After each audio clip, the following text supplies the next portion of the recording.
Loi d'attraction, développement personnel et motivation, mon aventure.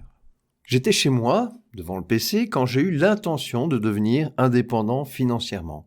Je ne savais pas comment j'allais y arriver, je ne savais pas ce que j'allais faire, et j'ai donc commencé à faire confiance en la vie et lui laisser l'opportunité de me montrer le chemin.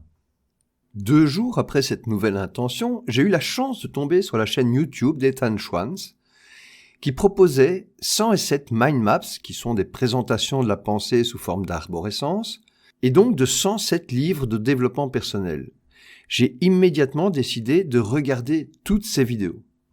Plus je les regardais, plus je voyais que ces résumés de livres pointaient dans la même direction de ce que j'avais entendu auparavant sur YouTube ou dans d'autres livres. C'était flou, mais il me semblait qu'un chemin se traçait.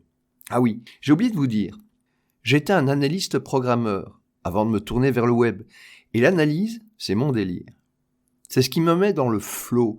Le flow, le flux en français, est un état dans lequel le temps n'a plus d'importance, dans lequel on est bien, on n'a pas l'impression de travailler. C'est une sorte d'état de grâce.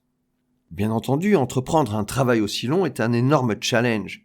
Une partie de moi ne se trouvait pas légitime pour réaliser ce travail et me rappelait que c'était une charge de travail énorme, tandis qu'une autre partie de moi avait la sensation qu'il y avait derrière tout ça un enseignement important à découvrir.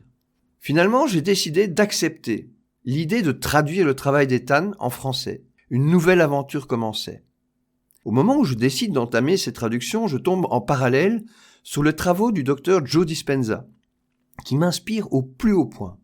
Il lit la loi d'attraction, qui a été vulgarisée par le film Le Secret de la magnifique Rhonda Byrne, le développement personnel, la motivation, mais aussi la physique quantique. J'ai donc commencé à faire ce qu'il propose et je mets en place ce qui est nécessaire à changer l'habitude d'être moi-même, ce qui est aussi le titre d'un de ses best-sellers. Je décide de changer la mise en place de mon bureau, de le décorer différemment, de me lever à 5 heures et par-dessus tout, je décide de faire une méditation le matin et une autre le soir. Je ne suis pas du matin, en tout cas c'est ce que je croyais, et je me suis rendu compte que c'était une pensée limitante. Je me basais sur mon passé pour déclarer ça parce que je me couchais toujours vers 2-3 heures du matin. L'effet ne s'est pas fait attendre, mon corps ne parvenait plus à fonctionner tout seul et me lever tôt, le changement de mon environnement, le rythme acharné des traductions et mes méditations m'ont complètement changé. Au moment où je pensais atteindre le changement tant attendu, je me suis souvenu que mon objectif était de devenir indépendant financièrement. Et là, j'y étais pas. Je ne vivais pas ça comme un échec car je travaillais sur moi-même, je n'étais pas en train de perdre mon temps, mais ce n'était pas une réussite face à mon intention de base. Il fallait que je sois réaliste. Ce n'était pas en continuant comme ça que je pouvais gagner ma vie. Après cette grosse prise de conscience et les émotions qui allaient avec, l'univers m'apporta encore une solution. En cherchant dans mes affaires pour trouver un des cahiers vierges sur lesquels j'ai l'habitude d'écrire, je tombe sur un, déjà entamé. Sur la couverture est écrit « Journal de bord de Serge ». Je l'ouvre et je relis mes journées du 15, 16, 17, 18, 19, 20 et 21 juin. Après le 21 juin, plus rien. Les pages sont vides. Une des choses qui ont changé dans ma vie, c'est ma conscience. Je suis, grâce aux méditations, de plus en plus conscient. Conscient dans tous les domaines, conscient de ce que je dis, de ce que je fais, de ce que je mange, de mon énergie, des situations. Et je m'en suis rendu compte indirectement d'abord, quand les gens autour de moi disaient, mais pas à moi directement, que j'avais changé. Quand on m'a rapporté ces informations, je me suis rendu compte que c'était le cas. Et c'est à ce moment que j'ai réellement pris conscience de ma conscience dans la vie de tous les jours. Pourquoi je vous dis ça ? Parce que quand j'ai vu ce cahier avec cette page vide, j'ai compris que je n'étais pas qui je croyais être. Et j'ai compris ce que Joe Dispenza enseignait. Je suis un esprit dans un corps, et mon corps a la fâcheuse ou heureuse tendance à fonctionner seul. Pourquoi ? Parce qu'à force de répétition, le corps prend les commandes. Par exemple, vous est-il déjà arrivé de conduire sans faire attention, et là, hop, vous êtes arrivé. Pourtant, quand vous appreniez à conduire, tous vos sens étaient en éveil. Le rétroviseur, les autres voitures, la vitesse, l'embrayage, le frein. C'est donc grâce à ce cahier que j'ai compris que mon ennemi dans mon développement personnel était moi-même. Mais pas moi en entier, car mon esprit voulait changer. Mon corps était celui qui allait me ramener dans le connu, même si ce connu est douloureux. car c'est la seule chose qu'il connaît. Comme j'étais un analyste programmeur et que j'avais quitté ce métier car je me rendais compte du mal que je faisais avec mon travail, le coup de grâce était un logiciel de recouvrement de créances, pourquoi n'utiliserais-je pas un programme pour me reprogrammer à redevenir un humain conscient ? L'idée était géniale et en plein dans ma valeur.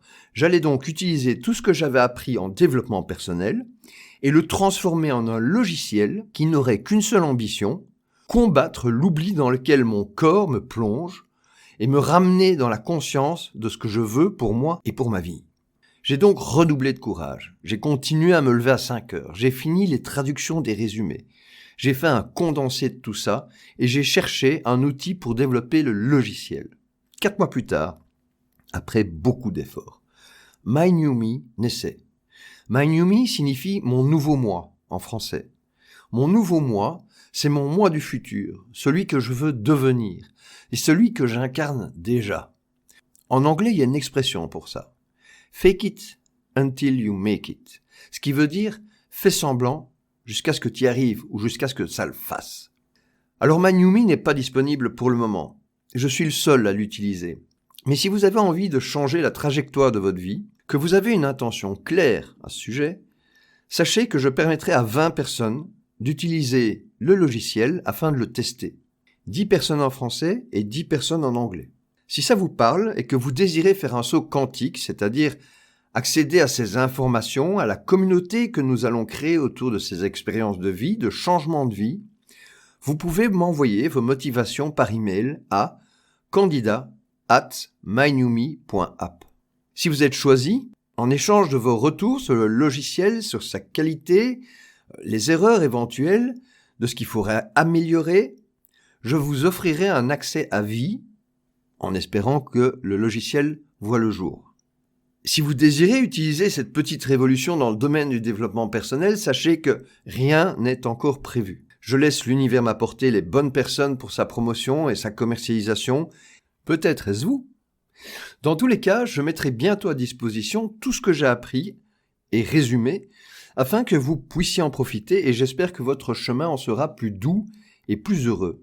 Et comme je pense qu'ensemble, nous pouvons changer un tas de vies, que nous pouvons passer de la dépression à l'espoir et de l'espoir à la réalisation de nos rêves, je vous invite à participer à une cagnotte que j'ai mis en place pour nous permettre de créer et de développer une communauté basée sur le respect de chacun, l'entraide et le bonheur.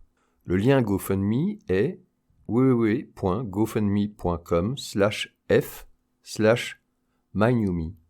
On se retrouve bientôt dès que j'aurai créé les vidéos qui reprendront ce que disent les plus grands, organisées dans une même direction, et ces informations seront gratuites bien entendu. Je vous remercie de m'avoir écouté et je vous souhaite une belle vie, pleine de conscience, car n'oubliez pas, votre vie est faite de ce sur quoi vous posez votre regard. Vous pouvez commencer à me suivre sur les réseaux sociaux, cherchez sur Facebook ou YouTube My New Me français ou My New Me English. My New Me, c'est en un mot. À bientôt. Au revoir.